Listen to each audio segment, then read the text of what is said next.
ஈஸியான பெங்களூர் கத்திரிக்காய் கூட்டு சௌசௌ கூட்டு எப்படி பண்ணுறதுன்னு பார்க்கலாம்.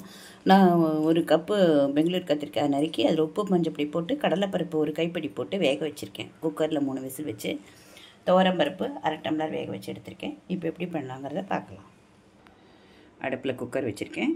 இப்போ இதில் எண்ணெய் ஊற்றிருக்கேன். 1/2 டீஸ்பூன் கடுகு, ஜீரகம் 1/2 டீஸ்பூன், பெருங்காயம், மஞ்சள் பொடி 1/4 டீஸ்பூன். கடுகு வெடிச்ச உடனே பார்க்கலாம். கடுகு ஜீரகம் வச்சாச்சு. இப்போ கருவேப்பிலை ஆட் பண்ணுறேன். வேக வச்ச பெங்களூர் கத்திரிக்காயும் கடலைப்பருப்பும் இதில்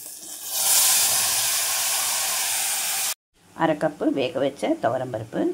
இது 4 டேபிள் ஸ்பூன் தேங்காயும் ஒரு பச்சை மிளகாவும் அரைச்சி வச்சுருக்கேன். இதோட இதை மிக்ஸ் பண்ணிவிட்டு அந்த இதில் கூட்டில் சேர்க்கணும்.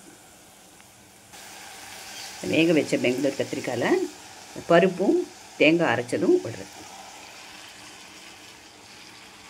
ஏற்கனவே நான் பெங்களூர் கத்திரிக்காயில் உப்பு போட்டிருக்கேன். இப்போ இன்னும் கொஞ்சம் 1/2 டீஸ்பூன் உப்பு போடுறேன். நீங்கள் பார்த்துன்னு போட்டுக்கணும். இது நல்லா கொதிக்கணும். நான் ஒரே ஒரு பச்சை மிளகாய் போட்டதுனால 1 டீஸ்பூன் சாம்பார் பொடியோ ரசப்பொடி 1 டீஸ்பூன் சாம்பார் பொடி போடுறேன்.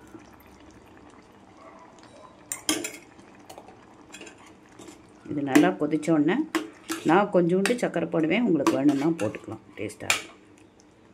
கொதிக்கும்போது பார்க்கலாம். கூட்டு நல்லா கொதிச்சுட்டு நான் கொஞ்சோண்டு சர்க்கரை போடுறேன். சுவையான பெங்களூர் கத்திரிக்காய் கூட்டு ரெடி. நீங்கள் எல்லாம் ரெடியாக வச்சுருந்தா டக்குன்னு 5 நிமிஷத்தில் பண்ணிடலாம்.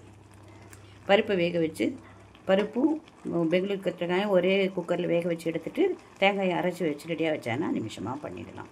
தேங்க்யூ ஃபார் வாட்சிங்.